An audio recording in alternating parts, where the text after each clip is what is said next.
দর্শক আসসালামু আলাইকুম। আমি ডাক্তার আহমেদ নাজমুল আনাম, শিশু কিশোর নবজাতক এবং শিশু হৃদরোগ বিশেষজ্ঞ ও সহযোগী অধ্যাপক বরাবরের মতো আপনাদের সবাইকে স্বাগতম জানাচ্ছি। দর্শক, বাবুদের হাঁটা নিয়ে, শিশুদের হাঁটা নিয়ে আমাদের কাছে মা বাবারা ৫টি খুব কমন প্রশ্ন করেন। এক, স্যার আমার বাবু তো পায়ের আঙুলের উপর ভর করে হাঁটে, যেটা আমরা টো ওয়াকিং বলি।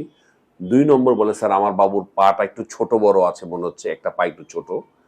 ৩ নম্বর, স্যার আমার বাবুর পায়ে মাঝে মাঝে জয়েন্টে একটু কটকট শব্দ হয়, সেটি একটি খুব কমন প্রশ্ন।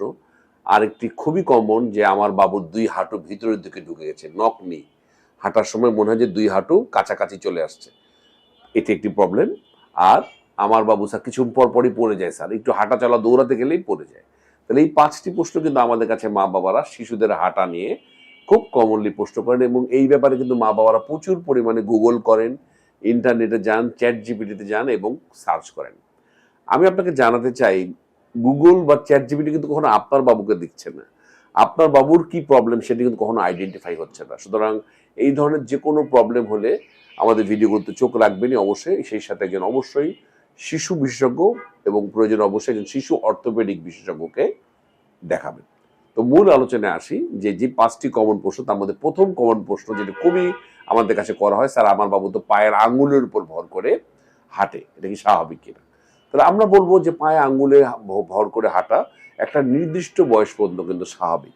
আপনি ৩ বছর পর্যন্ত আমরা বলবো যেটা আপনি যদি হয়, আমরা বলবো এটা আপনি মেনে নেবেন, অসুবিধা নাই। কিন্তু যদি ৩ বছর পরেও এটা যদি করতে থাকে, ৪ বছর এসেও সে যদি পায়ের আঙ্গুলের উপর ভর করে, পায়ের পাতা সে যদি পুরো না ফেলছে, ভারসাম্য বজায় রাখতে পারছে না, সে পড়ে যাচ্ছে, তার হাঁটা দেখলেই বোঝা যাচ্ছে তার কষ্ট হচ্ছে, তাহলে কিন্তু এটি সমস্যা।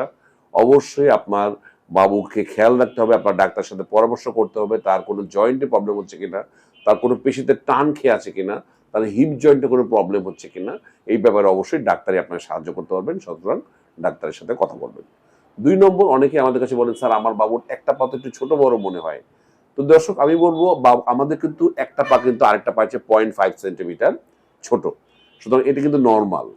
কিন্তু যদি হ্যাঁ, এখন আপনি দেখেন আপনার বাবুর এটা খুব বেশি পরিমাণ দেখা যাচ্ছে এবং সে একটা বিশেষ দিকে, যেই দিকে ছোট সেই দিকে হেলে হাঁটছে, তার হাঁটার ভঙ্গিটাও মানে দেখে বোঝা যাচ্ছে তার তার হাঁটতে কষ্ট হচ্ছে, সে হেলে দুলে হাঁটছে এবং একটা বিশেষ পজিশনে বারবার চলে যাচ্ছে, তাহলে বুঝতে হবে তার এই পায়ের এই স্বল্পতা কোন একটা বিশেষ পায়ে, সেটি উদ্বেগজনক। প্রয়োজনে ডাক্তারের পরামর্শ নেবেন, ডাক্তার আপনাকে তখন সলিউশন দেবেন। বিশেষ করে যদি একদিকে বেশি হেলে যেতে থাকে, তাহলে কিন্তু ঘরে বসে থাকা যাবে না। ৩ নম্বর, অনেক মারা বলেন, স্যার আমার বাবুর জয়েন্টে কটকট কটকট শব্দ করে, বিশেষ করে নি জয়েন্টে নাকি অনেক শব্দ হয়।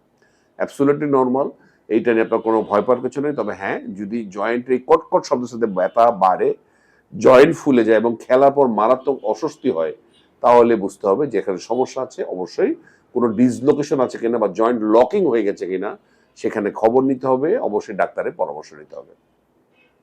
আরেকটি ব্যাপার যেটা বলে মা বাবারা, যেটা বলছিলাম, যে মা বাবারা বলেন যে নক নি, বাবুদের ২ হাঁটু কাছাকাছি চলে আসে। আমাদের দেখা যায় ২ হাঁটু মোটামুটি ১০ ডিগ্রি দূরে থাকে। যদি কাছাকাছি চলে আসে, তাহলে বুঝতে হবে এটা কিন্তু সমস্যা, এবং সেখানে যদি দীর্ঘমেয়াদী বয়স বাড়ার সাথে সাথে এই বক্রতা আরো বাড়তে থাকে এবং এটা কোনো উন্নতি যদি না হয়, তার হাঁটার ভারসাম্য না থাকে, পড়ে যেতে থাকে, পায়ে পা লেগে যেতে থাকে, বারবার ২ হাঁটু বাড়ি খেতে থাকে, তাহলে অবশ্যই ডাক্তারের সাথে পরামর্শ নিতে হবে।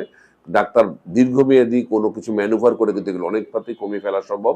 সুতরাং আপনি আপনার শিশু বিশেষজ্ঞ এবং শিশু অর্থোপেডিক বিশেষজ্ঞে দেখা করবেন। আর একটি ব্যাপার, যেটি লাস্ট ব্যাপার, মা বাবারা বলেন, স্যার আমার বাবু তো হাঁটতে গেলেই পড়ে যায়, এত দুর্বল, স্যার ভিটামিন ডি লাগবে কিনা? আসলে এগুলো প্রায় ক্ষেত্রেই নর্মাল। এই পড়ে যাওয়া, বাবুরা হাঁটতে হাঁটতে শিখতে শিখতে পড়ে যাবে।